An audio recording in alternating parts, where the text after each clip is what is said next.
Happy New Year. By now, the champagne is flat, the confetti is being swept away, and millions of people are making the exact same mistake. They are picking up their phones, they are logging onto Instagram, and they are announcing their grand plans for 2026 to the world.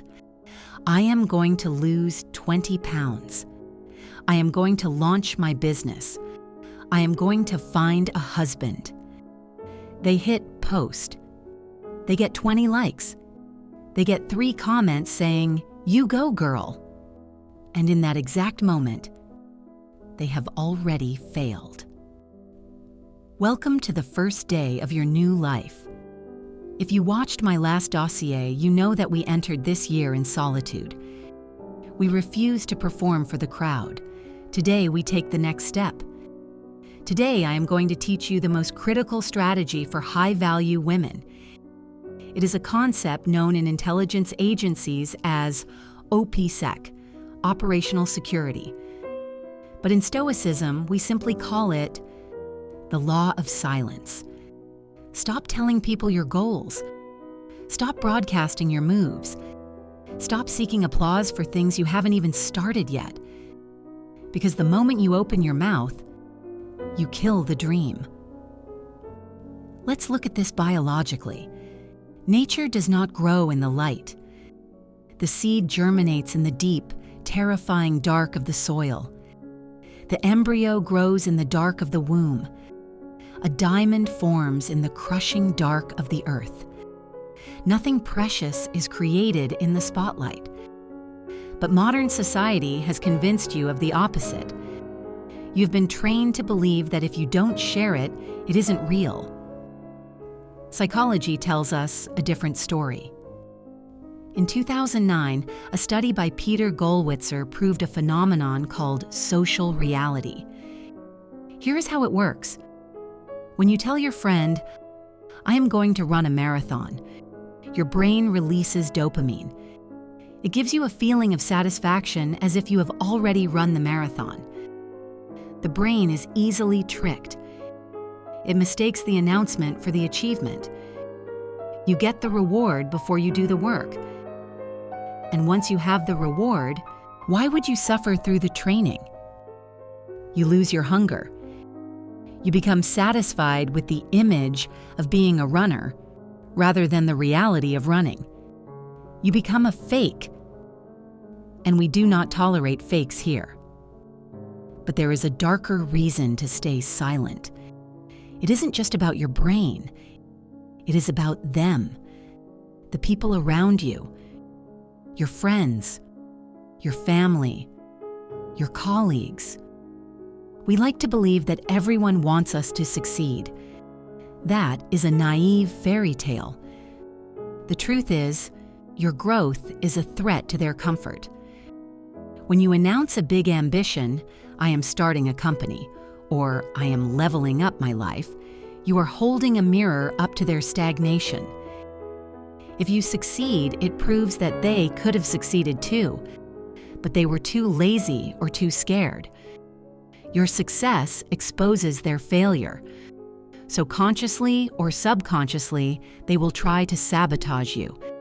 They won't do it with a knife. They will do it with concern.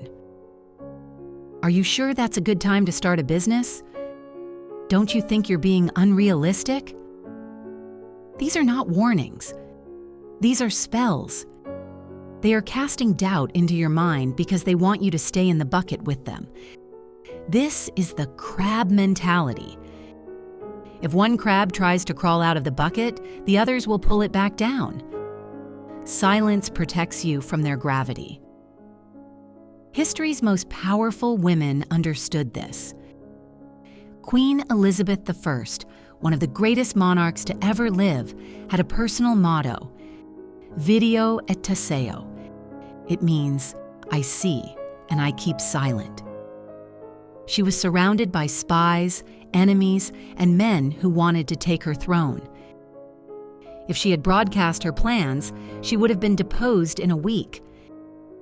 Instead, she moved in silence. She kept her enemies guessing. She became unpredictable. Power requires mystery. Think about the woman you admire most. Do you know every detail of her breakfast? Do you know her every insecurity? No. There is a gap between her and the public. That gap is where the power lives. When you overshare, you close that gap. You become common. You become accessible. And luxury is never accessible. Stoicism teaches us to be self-sufficient. Seneca warned against the need for external witnesses. He said, "The ambition of one who wishes to be praised is this: he entrusts his happiness to the power of another." When you tell people your goals, you are begging, "Please validate me. Please tell me I'm good enough." A sovereign woman validates herself. So how do we execute this in 2026? I am not telling you to become a hermit, but I am giving you 3 new rules of engagement. Rule number 1, the 90-day embargo. For the first 90 days of any new project, whether it is a diet, a relationship, or a business, you tell absolutely no one, not your best friend, not your mother, no one. Let the roots establish themselves in the dark. If the project cannot survive 90 days of your own discipline, it certainly won't survive the criticism of others. If you need to talk, hire a therapist or write in a journal. Paper doesn't judge, and paper doesn't sabotage. Rule number 2, show the baby, don't announce the pregnancy. This is a metaphor, but apply it to everything. Don't post work in progress photos. Don't post big things coming soon. Wait until the project is done, signed, sealed, delivered. Then simply present the result.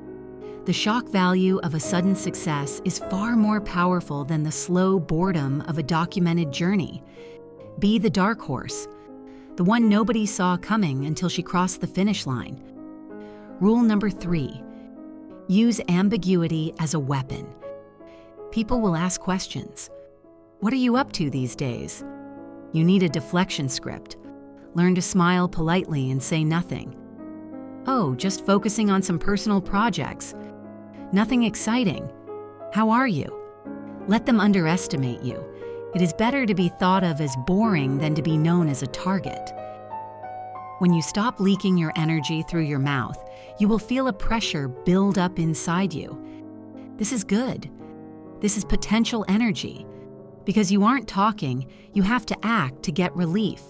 You will find yourself working harder, focusing deeper. You become an iceberg. The world only sees the 10% on the surface, your outfit, your posture, your polite smile.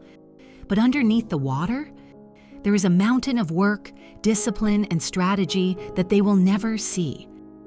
That mass below the surface is what sinks ships. That is your weight. That is your substance. The cheap woman is all surface. She is a raft. She flips over with the first wave. You are the iceberg. 2026 is not the year of the loud announcement. It is the year of the shadow. Let them wonder why you have changed. Let them gossip about why you are so quiet. Let them speculate. While they are busy talking about what they will do, you will be busy doing it. The next time they hear from you, it shouldn't be an announcement. It should be a coronation. Keep your cards close. Protect your energy. And remember, only fools advertise their next move. The queen moves in silence. Checkmate.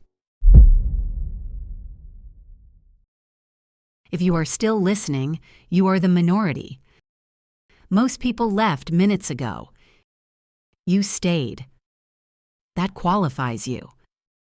Subscribe now. Do not lose access to this intelligence. The next dossier is already prepared. Welcome to the inner circle.